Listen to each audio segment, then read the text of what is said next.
patients were led down this hallway to Nazi doctors who decided who would live and who would die. They were accompanied by 15 nurses. Nurses, yes. Nurses, male and female nurses. So nurses were helping lead them to their doom. Yes.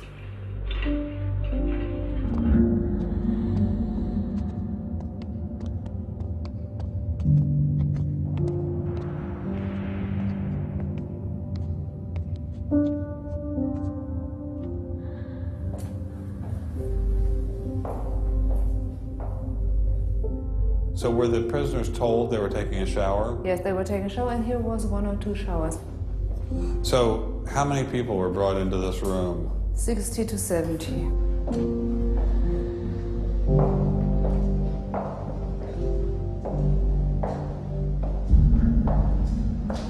So what is this? This is the dissection table. Do you ever think to yourself, the sane ones were the ones lying here having their brains removed? The insane one was Dr. Gorgas and all the other people did? No, I don't think that, because I think those people who killed here, they were very sane, because they had their purposes. They had purposes? Yes. I don't think they were insane.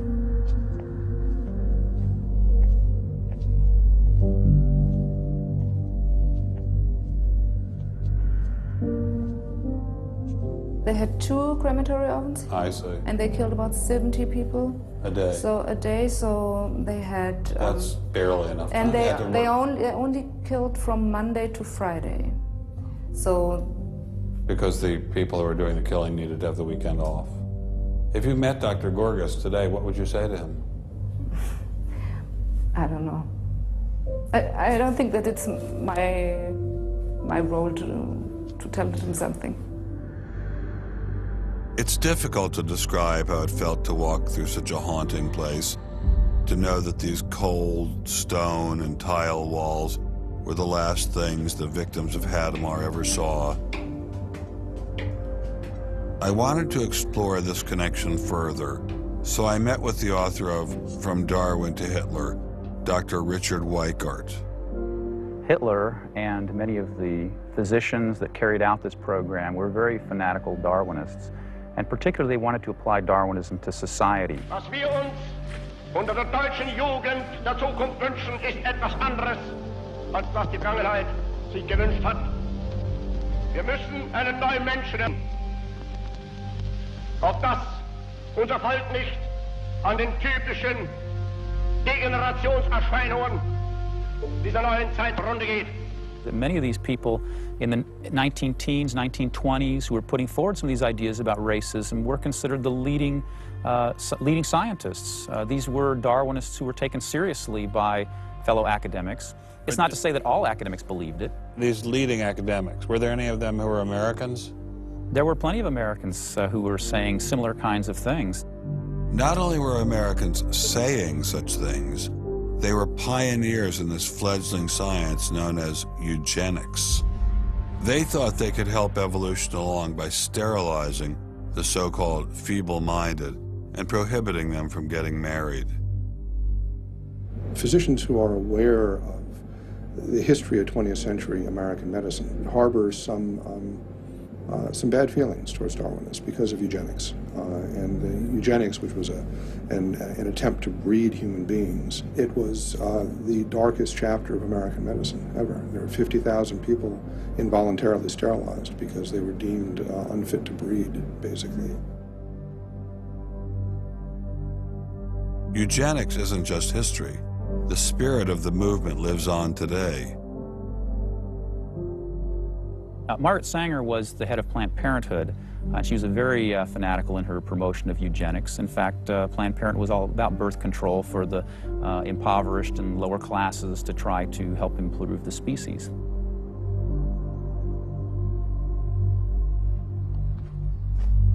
From Hadamar, I traveled with Dr. Weikart to Dachau, where the Nazis applied the ideas of eugenics on a massive mechanistic scale.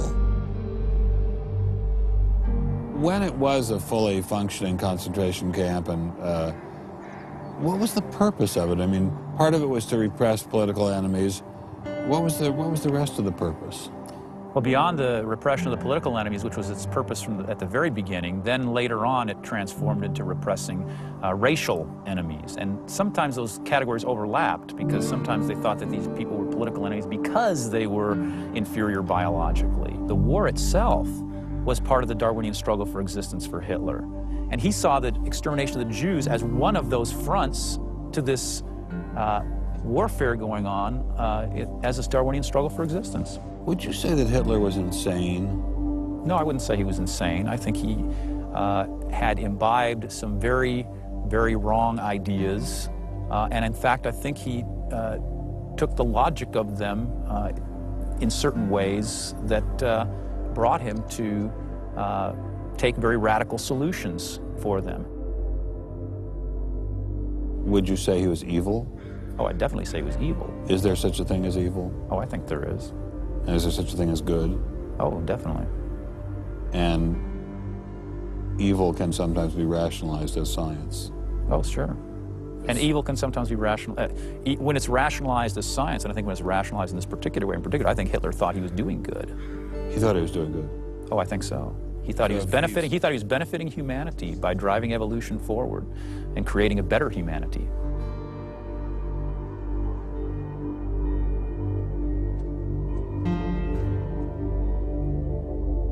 Before leaving Dachau, I stopped by the memorial commemorating the thousands of Jews who were killed there in excruciating conditions. I know that Darwinism does not automatically equate to Nazism. But if Darwinism inspired and justified such horrific events in the past, could it be used to rationalize similar initiatives today? There's a good German expression, so fängt es immer ein. I mean, it always begins in the same way. Something to remember in the context of United States discussions of euthanasia and abortion. It always begins in the same way. There seems to be an excellent argument for getting rid of useless people by killing them. Or at least it seems excellent to the people advancing the argument. It's a love affair with death and, the euthanasia and this movement going on, which I find appalling. And the idea is that, immediately rid our society of anybody who might be a drain and think of people in economic terms. And I think that's where some of the Darwin fits in, actually. It's just a devaluing of human life. First of all, if you take seriously that evolution has to do with, the transition of life forms and that life and death are just natural processes, then one gets to be liberal about abortion and euthanasia. All of those kinds of ideas seem to me follow very naturally from a Darwinian perspective, a deprivileging of human beings, basically. And I think that people who want to endorse Darwinism have to sort of take this kind of viewpoint very seriously. And when we see an elite, and it is an elite that controls essentially all the research money in science, saying there is no such thing as moral truth, science will not be related to religion. I mean, it's essentially official policy of the National Academy of Science that religion and science will not be related. I mean, hey, that cuts off a lot of debate, doesn't it? What's going to happen if this doesn't change? Well, I think we're watching it happen, aren't we? I needed time to think, so I traveled to the birthplace of this idea.